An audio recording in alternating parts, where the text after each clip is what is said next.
I'm a huge fan of circles, and I build them a lot in my builds, like this one from my third survival world, as well as just decorating things like this mob farm over here. Another good example is this mob farm I built a while back here, where it uses a lot of circles due to their very applicable geometric properties.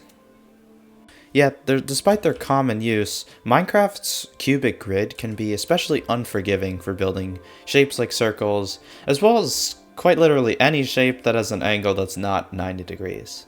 In fact, even 90-degree shapes, such as the square, as long as you're angling them to some offset, they're still going to be pretty irritating to build. And that's because everything has to line up with Minecraft's cubic grid. So when it actually comes down to making a circle, you're probably going to go to a website like the one I linked in the description and make a reference image. And that's good because it'll give you an image like this. And this is the circle you're trying to build. But this is a problem because when you're constantly referencing the image and your world, and the image and your world, and you're constantly switching back and forth, you'll be losing track of where you are both in the image and the actual world. And this can lead to a lot of discrepancies forming, and you might end up with a circle that just doesn't quite line up at the end, like this. And what I intended to solve was this exact problem. You see, there's actually not a whole lot to every circle.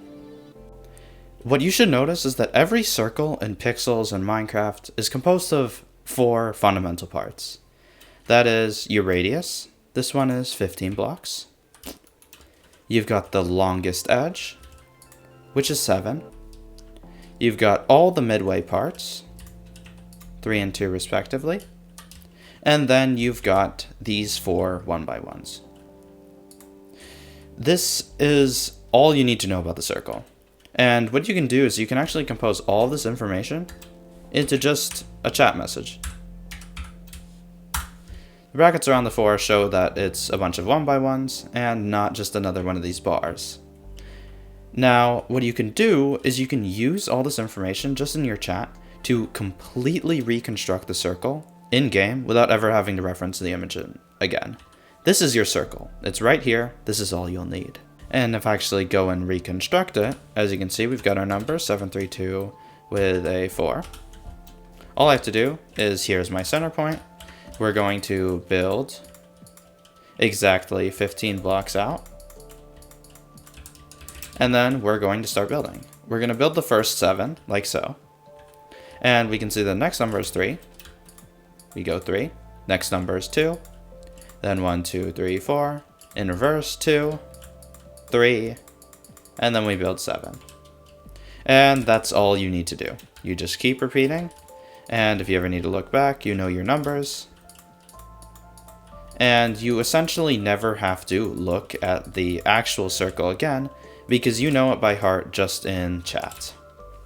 An important thing to note is that you want to keep sure that you're building inwards into the circle and not outwards like this. That's the only thing you could probably mess up.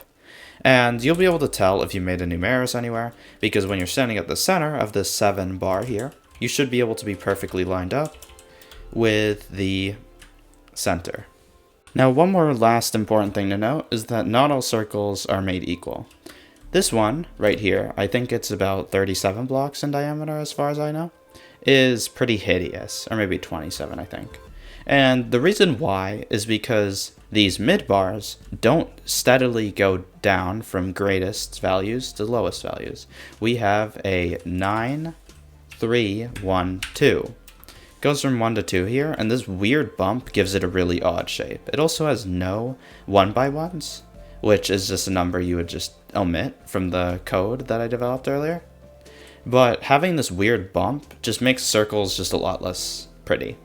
So when you're picking what circle you want to use, I know some size constraints won't allow you to have that kind of freedom, but generally don't go with circles that have a 3 and then like a 1 and then a bigger number, because they generally don't look as good as circles that have more consistent and round appearances.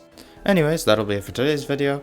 Today's video was a little bit different because instead of showcasing like an actual build, I was more so just showcasing a strategy that I kind of developed over my time playing this game.